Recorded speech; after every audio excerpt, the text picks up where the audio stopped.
पिछले वीडियो में हमने फर्टिलाइजेशन को समझा। अब फर्टिलाइजेशन के बाद होने वाले इवेंट्स को जानेंगे, यानी कि पोस्ट फर्टिलाइजेशन इवेंट्स। सबसे पहले जो प्राइमरी एंडोस्पर्म सेल है वो डेवलप हो जाता है किसमें? एंडोस्पर्म में। और ये कैसा होगा? ट्रिप्लॉइड होगा, ये ध्यान रखना। जो जाइगोट है वो डेवलप हो जाएगा किसमें? एम्ब्रियो में। जो ओव्यूल है वो बना देगा किसको? सीड को। और जो ओवरी है वो बनाएगा क्या? फ्रूट। ध्यान देना, मान लो कि कोई फ्रूट है, वो सबसे बाहर होता है।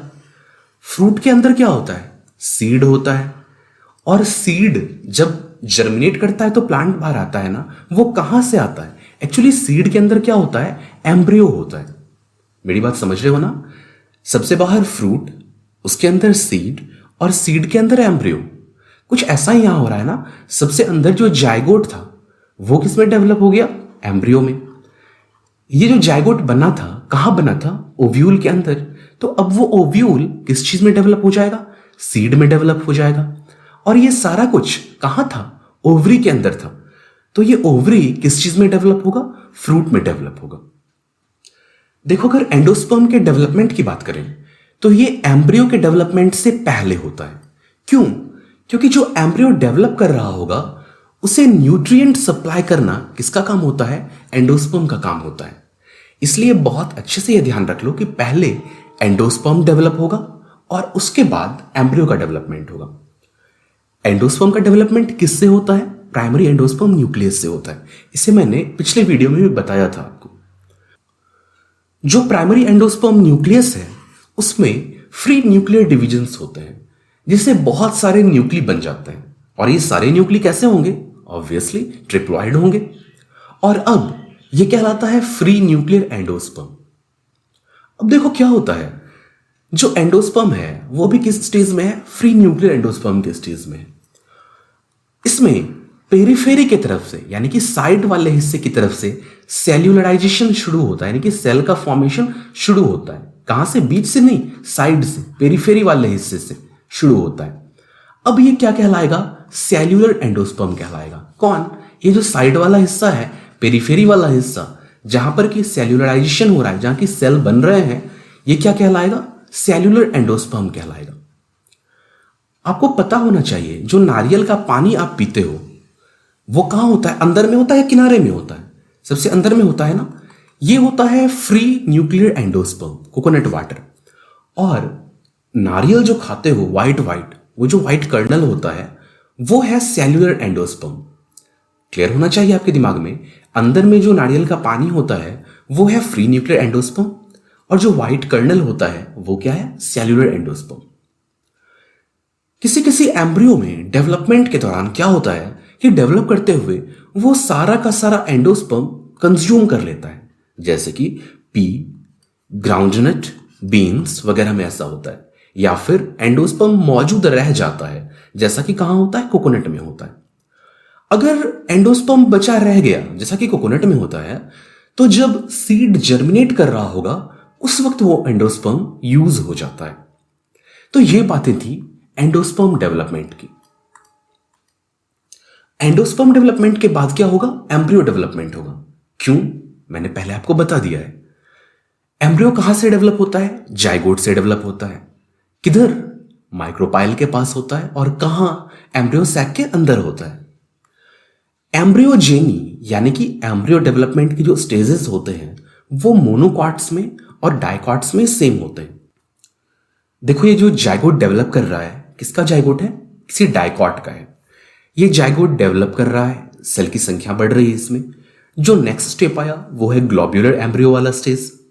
इसके बाद जो स्टेज आया वो है हार्ट शेप्ड एम्ब्रियो। आप इसके शेप को देख लो। और जब ये पूरी तरह से डेवलप हो जाता है तो कुछ ऐसा दिखता है। इसके बारे में आगे और डिटेल में जानेंगे हम, यानी कि जो एम्ब्रियो का स्ट्रक्चर होता है वो कैसा होता है।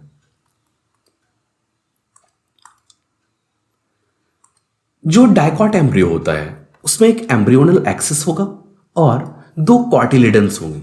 आप याद करो, किसी चने को अगर आप तोड़ते हो, मान लो कि एक कंप्लीट चना है, और इस चना को अगर आप तोड़ते हो तो ये दो हिस्से में क्या होता है? स्प्लिट हो जाता है। तो ये दोनों क्या है? इसके कॉटिलिडन्स हैं।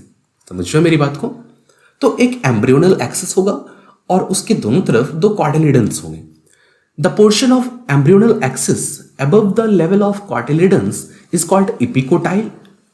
तो जो कॉटिलिडन, मान लो ये दो कॉटिलिडन्स हैं, इनके ऊपर वाला जो हिस्सा होगा वो कहलाएगा इपिकोटाइल, जो कि आगे चल करके प्लूम्यूल बनाता है, जो कि स्टेम को बनाता है।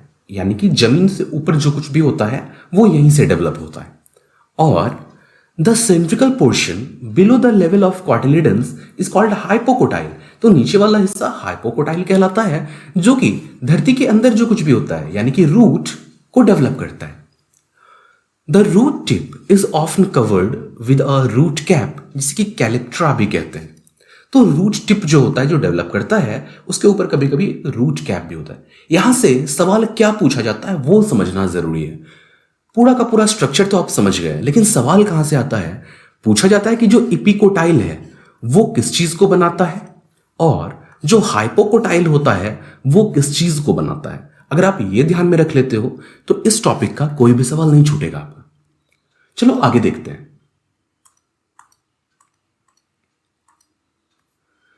जो मोनोकॉट एम्ब्रियो होता है उसमें क्या क्या होता है? The only one cotyledon. Monocot मतलब क्या? मोनोकॉटिलिडन। डाइकॉट मतलब क्या? डाइकॉटिलिडन। तो इसमें सिर्फ एक कॉटिलिडन होगा और उसे क्या कहेंगे? स्कूटेलम कहेंगे। ध्यान देना, वेरी वेरी इंपॉर्टेंट। पूछा जाता है कि स्कूटेलम क्या होता है, कहां मिलता है, घुमा घुमा कर यह सवाल पूछा जाता है। ठीक है, तो ये एम्ब्रियोनल एक्सिस के एक साइड में होता है। स्कूटेलम क्या है भाई? मोनोकॉट का कॉटिलिडन जो सिर्फ एक ही होता है उसे हम क्या कहते हैं? स्कूटेलम कहते हैं। The radicle and root cap are situated at the lower end of embryonal axis in an undifferentiated sheath called coleorhiza. तो सिलोराइजा क्या होता है भाई? एक अनडिफरेंशिएटेड शीथ होता है जिसमें कि क्या सिचुएटेड होता है? रेडिकल और रूट कैप। रेडिकल से क्या बनेगा? रूट बनेगा। The shoot apex and few leaf primordia, यानी कि जिसे लीफ बनेगा, आर इनक्लोज्ड इन सिलोप्टाइल।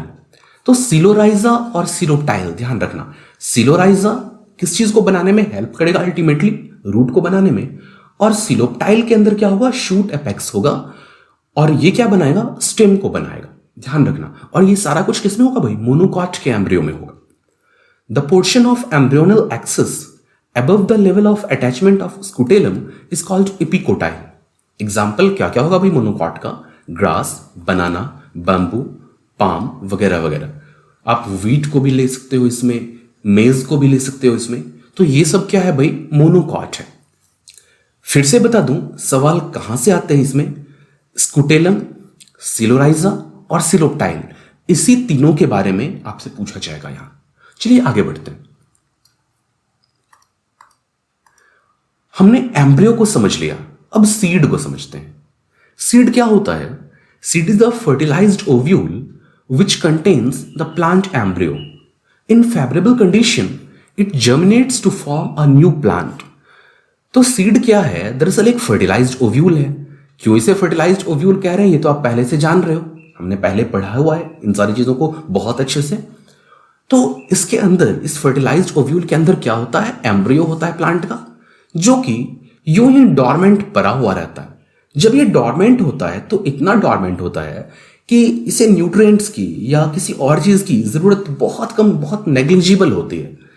और जैसे ही इसे फेवरेबल कंडीशन मिला, यानी कि मॉइस्चर मिला, ये जर्मिनेट करता है और क्या बनाता है? नए प्लांट को बनाता है।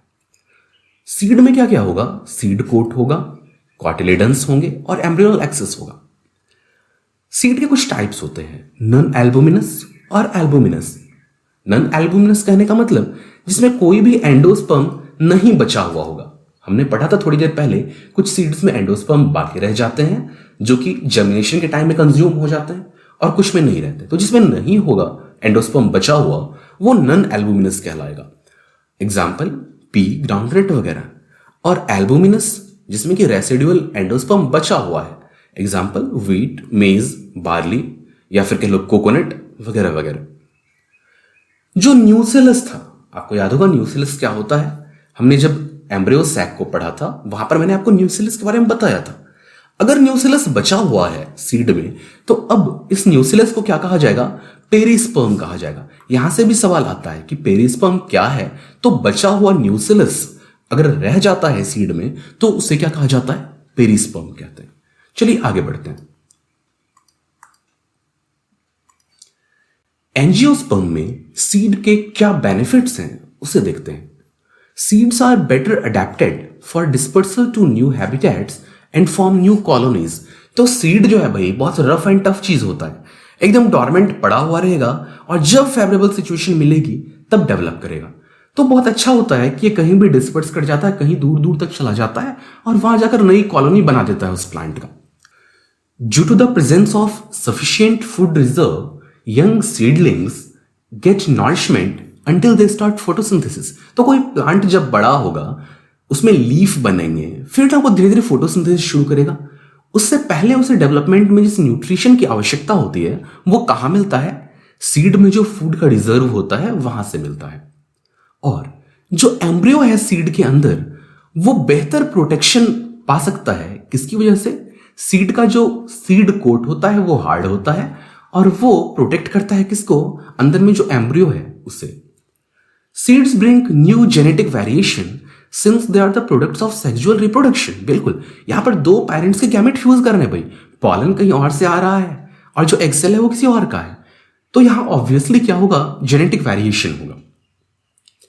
कुछ सीड तो काफी लंबे समय तक वायबल रह जाते हैं, जैसे कि ल्यूपिन प्लांट का एक सीड जो कि माना जा रहा है लगभग 10,000 साल के बाद वो जर्मिनेट किया था। हालांकि ये फैक्ट डिबेटेबल है, अभी भी बहुत सारी डिबेट्स चल रही है कि ये बात सही है या गलत है, लेकिन ये तो मानना होगा कि कुछ सीड बहुत लंबे समय तक वायबल रह जाते हैं। एक और एग्जाम्पल है फोइनिक्स का, जो कि 2000 साल के बाद माना जाता है कि जर्मिनेट किया जिसने। कुछ सीड बहुत जल्दी खत्म हो जाते हैं, वायबल नहीं रह जाते हैं, जबकि कुछ सीड बहुत लंबे समय तक वायबल रहते हैं। चलिए आगे समझते हैं। सीड के बाद अब बात करते हैं फ्रूट की। तो फ्रूट क्या है भाई? मैच्योर्ड ओवरी फ्रूट बनाता है। ओवरी के अंदर क्या था? ओव्यूल। उसने क्या बनाया था? सीड। तो ओवरी क्या बनाएगा? फ्रूट। फ्लेशी फ्रूट्स भी हो सकते हैं, ड्राई फ्रूट्स भी हो सकते हैं। फ्लेशी फ्रूट मतलब जैसे गुआवा, ऑरेंज, मैंगो वगैरह, और ड्राई मतलब जैसे ग्राउंडनट, मस्टर्ड वगैरह। फ्रूट के स्ट्रक्चर को अगर देखें तो सबसे बाहरी हिस्सा क्या कहलाता है? एपिकार्प कहलाता है, जो आउटर स्किन है। उसके बाद जो फ्लेशी हिस्सा है वो मेसोकार्प कहलाता है। अगर आम के सेंस में देखो तो जिसे आप खाते हो वो मेसोकार्प है। इसके बाद जो अंदर वाला हिस्सा होता है वो एंडोकार्प कहलाता है। और ये सारा कुछ एक साथ मिलकर क्या कहलाता है? पेरिकार्प कहलाता है। इसके अंदर क्या होता है? सीड होता है। सीड में क्या क्या होगा? सीड कोट होगा, मे बी एंडोस्पर्म होगा, और उसके अंदर क्या होगा? एम्ब्रियो होगा। तो ये था फ्रूट का स्ट्रक्चर। फ्रूट ट्रू फ्रूट्स भी हो सकते हैं और फॉल्स फ्रूट्स भी हो सकते हैं। ट्रू फ्रूट वो होगा जो कि सिर्फ और सिर्फ ओवरी से ही डेवलप किया है। ऐसा फ्रूट जिसके डेवलपमेंट में सिर्फ और सिर्फ ओवरी का रोल है वो ट्रू फ्रूट कहलाएगा, जैसे कि मैंगो, लेमन वगैरह। और फॉल्स फ्रूट उसे कहेंगे जिसमें कि ओवरी के अलावा कोई दूसरा हिस्सा भी इंक्लूडेड है, जैसे कि थैलामस। एग्जाम्पल फॉल्स फ्रूट का होगा एप्पल, स्ट्रॉबेरी, कैश्यू वगैरह। देखो कुछ फ्रूट्स ऐसे भी होते हैं जो कि फर्टिलाइजेशन के बिना डेवलप कर जाते हैं, उन्हें हम पार्थिनोकार्पिक फ्रूट्स कहते हैं। एग्जाम्पल बनाना। तो पार्थिनोकार्पिक फ्रूट्स क्या हैं? ऐसे फ्रूट्स जो कि फर्टिलाइजेशन के बिना डेवलप हो जाएं, ठीक है। और पार्थिनोकार्पी को हम आर्टिफिशियली भी इंड्यूस करवा सकते हैं हॉर्मोन्स के थ्रू।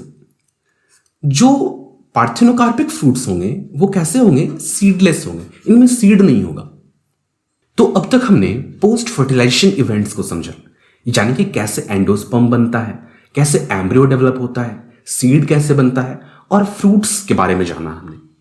तो इस तरीके से ये पूरा जो प्रोसेस है सेक्सुअल रिप्रोडक्शन का फ्लावरिंग प्लांट्स में वो कंप्लीट होता है। लेकिन कुछ स्पेशल मैकेनिज्म्स, कुछ स्पेशल चीजें बची हुई हैं जिन्हें कि हम जानेंगे नेक्स्ट वीडियो में। आपको ये वीडियो कैसा लगा मुझे जरूर बताएं कमेंट्स में। कोई कंफ्यूजन, कोई डाउट हो तो जरूर पूछें। Thank you.